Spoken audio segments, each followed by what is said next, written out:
Today I wanted to do a list of the most iconic cars that have been featured in movies.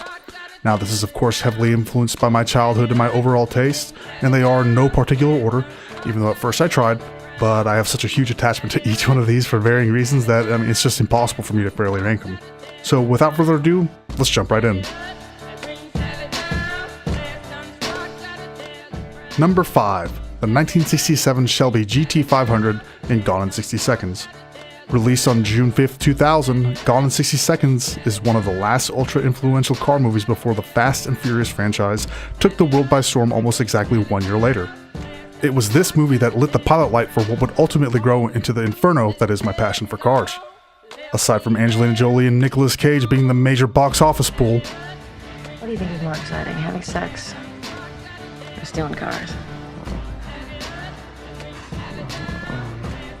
Each of the 50 cars featured in the movie have their own individual code names, and one of the most memorable non-human features was... Where's Eleanor? The Eleanor moniker was first used in the original 1974 film of the same title, Gone in 60 Seconds, in which Eleanor was a 1971 Ford Mustang sports roof refitted as a 1973. While both films have had automotive enthusiasts drooling at the four-wheeled co-stars, the 2000 remake has spawned a generation of impressive builds, recreations, restorations, and resto mods, and has sealed the 1967 Shelby GT500 as one of my all-time favorite co-stars in a movie.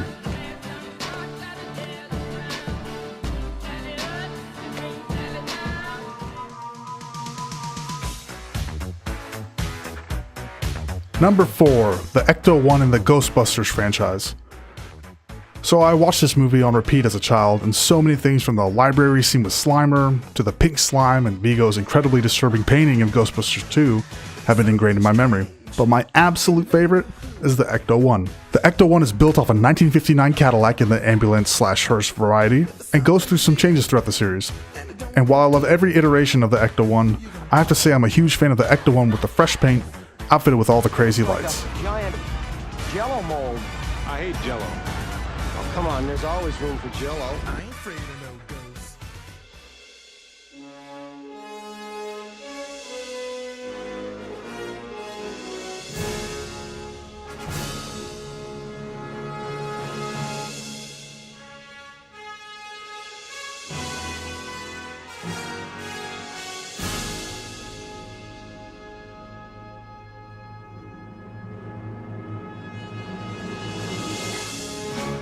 Number 3. The DeLorean DMC-12 in Back to the Future. Now, unless you've been living under a rock since 1985, you know this car when you see it. I will admit I wasn't as big of a fan of the third movie as the first two, but my attachment to the time-traveling DeLorean is still just as strong. Powered by plutonium when the first film goes back in time, and then garbage when going forward in the second, let's talk about improvement in efficiency there for a second. The DeLorean can not only bend the fabric of space and time by hitting 88 miles per hour and powering up the flux capacitor to 1.21 gigawatts, but it can also fly. Although the DeLorean brand has a tarnished past in today's age, thanks to Marty McFly and Dr. Emmett Brown, the DMC-12 has aggressively held its spot as one of the most memorable cars in movie history. 21 gigawatts!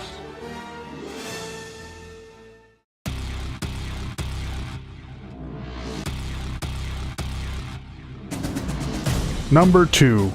The Gigahorse and Doofwagon in Mad Max Fury Road. Yes! I had to do it. It was absolutely impossible to decide which of these insane creations for the 2016 revival of Mad Max would make the cut, so with great pleasure, I chose both. Warner Brothers calls the Doofwagon the Sonic Carmageddon, and that's about as good of a comparison as you can make. The Doofwagon dangled the Doof Warrior in front of an insane wall of subwoofers, shredding his double-neck guitar while shooting flames and testosterone throughout the hot desert air around him. The comparative little drummer boy's vicious skills give a soundtrack to Immortan Joe and the gang hurling their insane creations into battle, and with any luck, a ticket to Valhalla. Gigahorse, a custom vehicle made of two 1959 Cadillac Coupe de Villes merged together, is powered by two supercharged Chevrolet big block V8s, connected through a custom straight-cut gearbox. Production designer Colin Gibson explains it best. In a world where there's barely one of anything, to show you had power, he's the man who's got two of everything. Aside from the insane appearance and fabrication of the Gigahorse, the numbers speak for themselves. The custom-built Deathmobile churns out nearly 1,200 horsepower to the rear tires, which, by the way, are 70 inches in diameter, in real life. The Giga Horse and the Doofwagon are the newest cars on my list, which means that within the last 3 years since its release, these monster vehicles have quickly, and rightfully, earned their place as some of the most memorable cars ever. 8 engines locked together into one shaft. It seriously rocks when you hear that thing come through.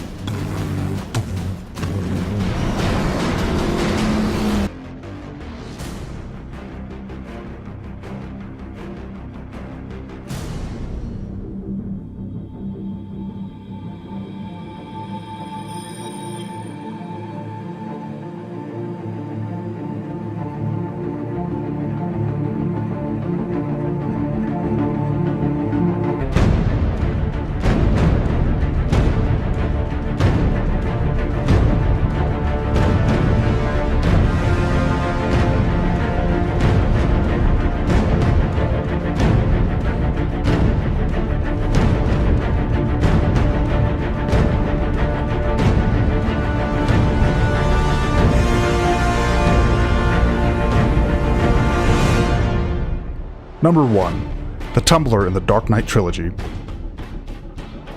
I grew up watching the 1989 version of Batman with Michael Keaton and Jack Nicholson religiously. I remember there was a Nintendo game based off the film that was incredibly hard, but I loved Batman so much I would just keep playing the first level over and over while waiting for the VHS tape to finish rewinding.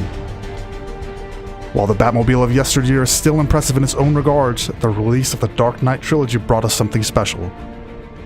The Tumbler.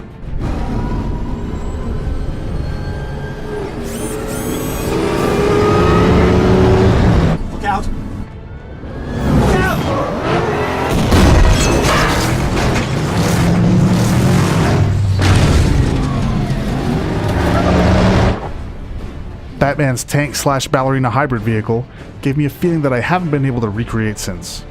It was aggressive, nimble, high-tech, adaptable, fast, and loud. It resembled function over form, but not function at the sacrifice of form. Tearing through the streets of Gotham and letting nearly nothing stop in its way, the Tumbler was a force to be reckoned with and a sight to be seen. Oh, and don't forget about the Batpod. The driver's side of the Tumbler could detach, taking the driver's side front and rear wheel and convert it into a motorcycle. I mean, if I was Batman and I had a Tumbler, I can't say that I wouldn't be causing as much collateral damage as he did, because I absolutely 100% would. And there you have it. That concludes my list of the top 5 movie cars. Leave a comment down below and tell me what you think. Do you agree or disagree? What changes would you make? What are your top 5? Leave a thumbs up if you liked the video or a thumbs down if you hated it. And if you'd like to see what kind of videos are coming out next, press subscribe. I'd love for you to come back. Until next time.